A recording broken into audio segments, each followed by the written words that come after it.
"You've been a great friend, Doc. I can't imagine a better one.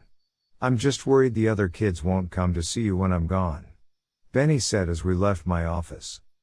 Well, the office I shared with Dr. Davis, who was barely here at all and wasn't much of a counselor when he was. To be honest, it was a source of irritation to me that both of our names were on the door when only one of us was ever here.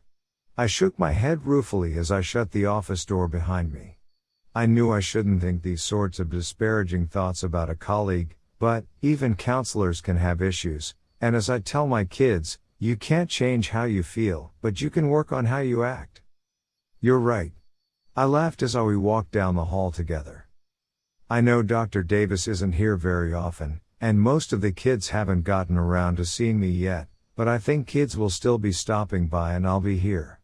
You're not the only one that needs someone to talk to Benny, and he isn't the only one willing to listen. I playfully elbowed Benny's shoulder as he swerved around me with an oddly poignant smile.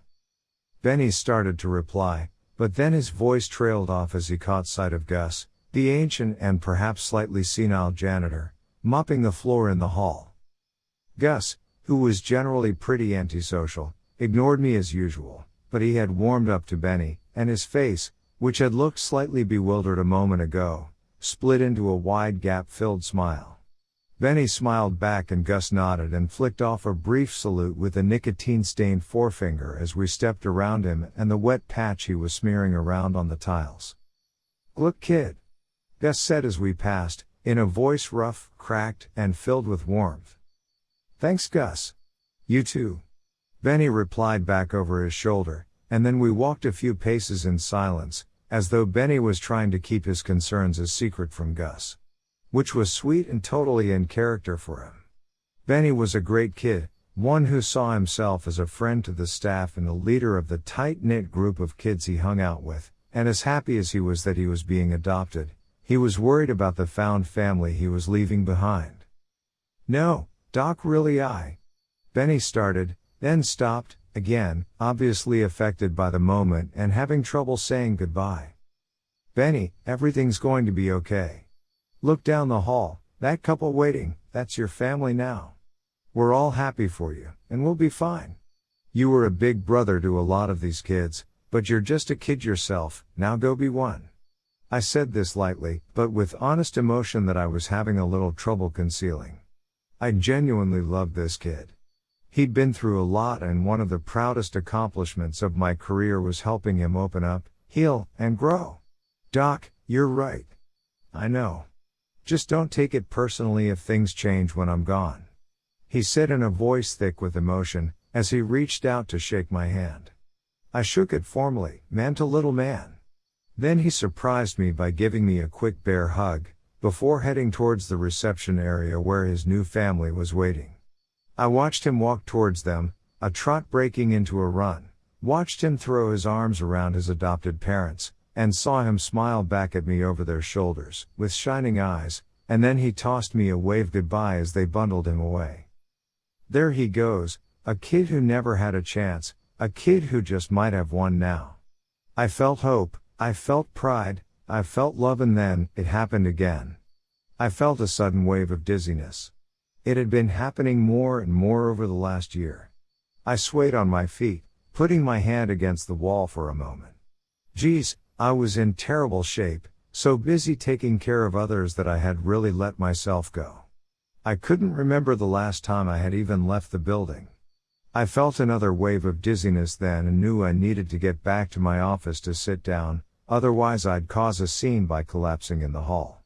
That would get Gus's attention, I thought crazily as I stumbled back towards the room I shared with the absent Dr. Davis, and I fetched up against my office door, which was locked. Locked? I never locked the door, I didn't even have a key to the door. I rattled the doorknob, baffled, dizzy, and feeling faint and weak. This is impossible, I thought as I stared at the door. Something was different about the door. My nameplate was gone. There was Dr. Davis's, but the spot where mine had been was blank, just the smooth unbroken grain of the wood. I reached for the space wonderingly as the sounds in the hall started to fade, and I noticed then, without terror and without fear, that I could see the wood grain through the skin of my outstretched hand, which was fading to transparency before my eyes. I remembered then Benny's pained goodbye, the emotion in his voice, and the way his eyes had shined with both joy and sadness. I remembered the confusion in Gus's eyes, when he overheard Benny and I talking, and the smiles on his adopted parents' faces as he had thrown his arms around them, and at the way their unseeing eyes had swept right past me as he had waved goodbye. And as I started to fade away forever, there was a smile on my face as well. "Doc, you okay? You're starting to look kind of faint." A voice behind me piped up suddenly, startling me and clearing my head. With one hand steadying myself against the smooth wood of the door, I turned to see a pair of dark eyes meeting mine. It was Elisa, one of the smaller kids that Benny had been bringing by the last few months. I steadied myself against the door, and I felt it then, the comfortable and familiar coolness of my name plate bolted there where it always had been, of course. My name and occupation, Doc, chiseled in block letters, solid beneath my still strangely pale hand, which seemed to be regaining color and detail before my eyes. It must have been a trick of the light, I thought disjointedly. Followed promptly by confusion. What had been a trick of the light? The overhead lights shined on, as steadily as they always had. Artificial and fake light, sure, but still bright, comforting, and able to push back the darkness and illuminate the branching halls and all its doorways. "Elisa, hello." "Yes, I'm fine, I must have had a dizzy spell there for a moment. I feel better now though." I smiled down at her upturned face with its fierce expression of concern. It was true, I did feel better. Suddenly more here, if that made any sense at all. Of course I was here, where else could I be? I pushed open the door to the office I shared with Dr. Davis, and welcomed Elisa in.